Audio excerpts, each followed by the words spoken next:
the thing is, if you look at the benefits I provided you in my first contention, I show you that not having enough time to walk a dog every once in a while, that's completely outweighed by the physical benefits that you get. Walking a dog gives you cardiovascular health. It gives you improved physical fitness, and it's keeping you in maintaining a healthy structure for going out and knowing that, hey, if I walk my dog an hour a day, I don't have to worry about coming home from work and trying to exercise then. So these physical benefits you gain from having a dog in terms of walking them far outweigh any type of cost that my opponent will show that walking a dog is a hindrance. So you can drop that argument. And my second contention, that this mental health is not exclusive to dogs, that cats are a part of this as well. But we can all agree that dogs are much more friendlier creatures. They are much easier to maintain friendships with because they're always right there at the side of the owner, whereas a lot of cats are outdoor cats where they're never going to be indoors. So they're never going to have that mental health benefits that dogs will always have. Because dogs, for the most part, are indoor, very loving companion creatures. And like I said, many outdoor cats, you will never even see the indoors of a house, much less spend enough time with widows, as I stated in my case. So that argument falls. And my opponent's third contention about dogs are not cost efficient,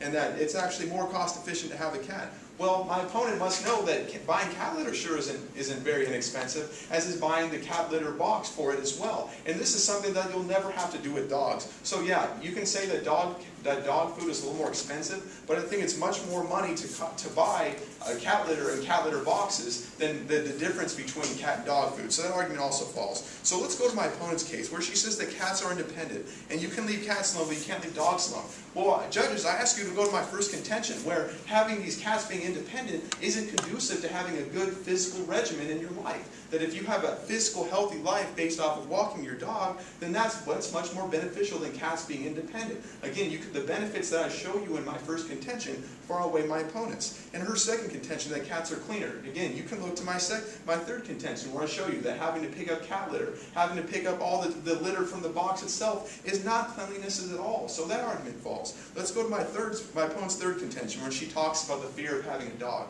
Well, as we all know, dogs can only be they can only actually be harmful if they're trained to be that way. In essence, too, cats, maybe not domesticated cats, but we can think of big cats, those can be trained to be very harmful as well. So again, it's a non-unique argument where she's saying that dogs are so much more, there's so much more fear. Again, there's only that fear if you train them that way. So it's a conditional argument my opponent wants to make to show you that dogs are so much more fearful than cats, when really it takes the conditioning of a dog to be that way. Just as I'm sure if you can condition a cat to be harmful, it itself can show some harm. So again, those are the arguments I made against my opponent's case and the arguments against my case. I'm going to stand down for the negative.